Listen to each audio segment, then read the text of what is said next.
বিটিচিৰ শান্তিৰ ক্ৰেডিটক লৈ এতিয়া টনা আজোৰা শাসক বিৰোধীৰ সকলোৰে মত বেলেগ বেলেগ আসলতে কোনে আনিছিল বিটিচিৰ শান্তি কাক দিব আপুনি এই ক্ৰেডিট ইউপিপিএল নে বিপিএফ বিটিচিৰ শান্তিৰ সন্দৰ্ভত এইবাৰ মুখ খুলিলে বিধায়ক দুৰ্গা দাস বৰুৱে এপছুৰ ৯৭ সংখ্যক বাৰ্ষিক অধিৱেশনত গৃহমন্ত্ৰী অমিত শ্বাহ উপস্থিত থাকি বিটিচিৰ শান্তিৰ সন্দৰ্ভত কেইবাটাও মন্তব্য কৰিছিল এই সময়ত বড়ো ভূমিত গুলিৰ শব্দ কঁপি উঠিছিল বড়ো ভূমিত এতিয়া বড়ো যুৱকে ত্ৰিৰংগালৈ ঘূৰে শ বিৰোধী যুৱকক আমি মূল খুঁটিলৈ উভতাই আনিবলৈ সক্ষম হৈছো ৩,০০০ৰ অধিক এনডিএফবিক পুনৰ সংস্থাপন দিছো অমিত শ্বাহৰ এই মন্তব্যৰ পাছতে প্ৰতিক্ৰিয়া প্ৰকাশ কৰিছে বিধায়ক দুৰ্গা দাস বৰুৱে দুৰ্গা দাস বৰুৱাৰ মতে বিটিচিলৈ শান্তি উভতি আহিছে হাগ্ৰামা মহিলাৰীৰ বাবে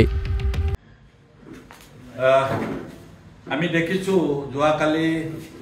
আপছুৰ অধিৱেশনত অমিত শ্বাহ ডাঙৰীয়া আহিছিল মাননীয় মুখ্যমন্ত্ৰী ডাঙৰীয়াকে ধৰি প্ৰায় ১ ডজন মন্ত্ৰী এই সভাত উপস্থিত আছিল আৰু সেই সভাত শান্তিৰ নামত বহুত বক্তব্য ৰখা হৈছে ভাৰতৰ মাননীয় গৃহমন্ত্ৰীকে ধৰি অসমৰ মাননীয় মুখ্যমন্ত্ৰী ডাঙৰীয়া বক্তব্য ৰাখিছে শান্তি আনিছে ২০০৩ চনত হাগ্ৰামা মহিলাৰী ডাঙৰীয়াৰ নেতৃত্বত যি বিএলটিয়ে শান্তি চুক্তি কৰিছিল সেই শান্তি চুক্তিৰ পিছত একেৰাহে প্ৰায় ১৫টা বছৰ বিপিএফ দল বিজয় হৈছিল হাগ্ৰামা চিফ হৈছিল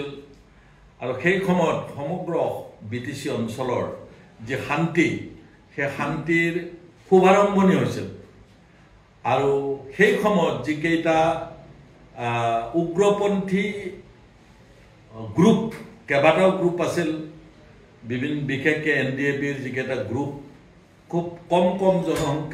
সংখ্যাৰে কেডাৰৰ সংখ্যাৰে তেওঁলোকে আছিল তেওঁলোকক বিটিআৰ চুক্তিৰ পিছত চাৰেণ্ডাৰ কৰাইছে আজিৰ যিটো পৰিৱেশৰ নামত খুব বেছিকৈ শান্তিৰ শ্লোগান গাই থকা হৈছে সেই শান্তি সেই সময়ৰ ভাৰতবৰ্ষৰ প্ৰধানমন্ত্ৰী অটল বিহাৰী বাজপেয়ী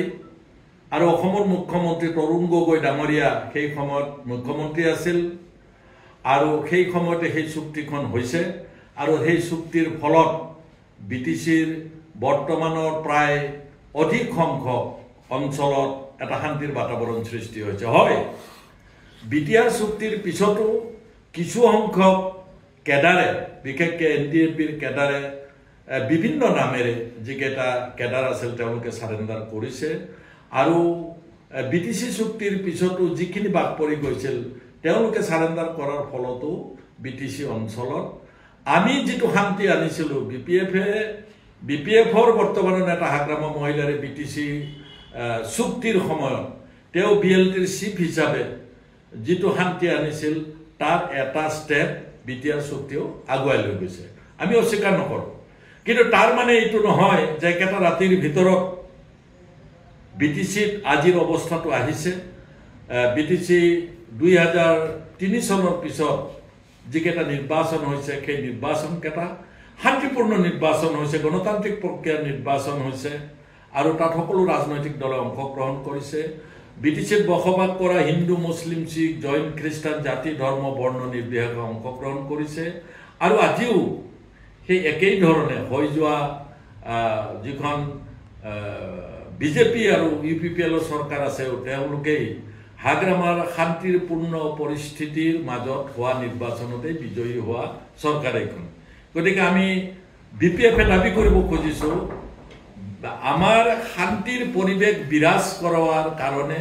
প্ৰথম পায়নিয়াৰ বিটিচিত হাগ্ৰামা মহিলাৰী ডাঙৰীয়া বুলি মই নদী ক'ব পাৰোঁ News Desk Report, A News 24/7.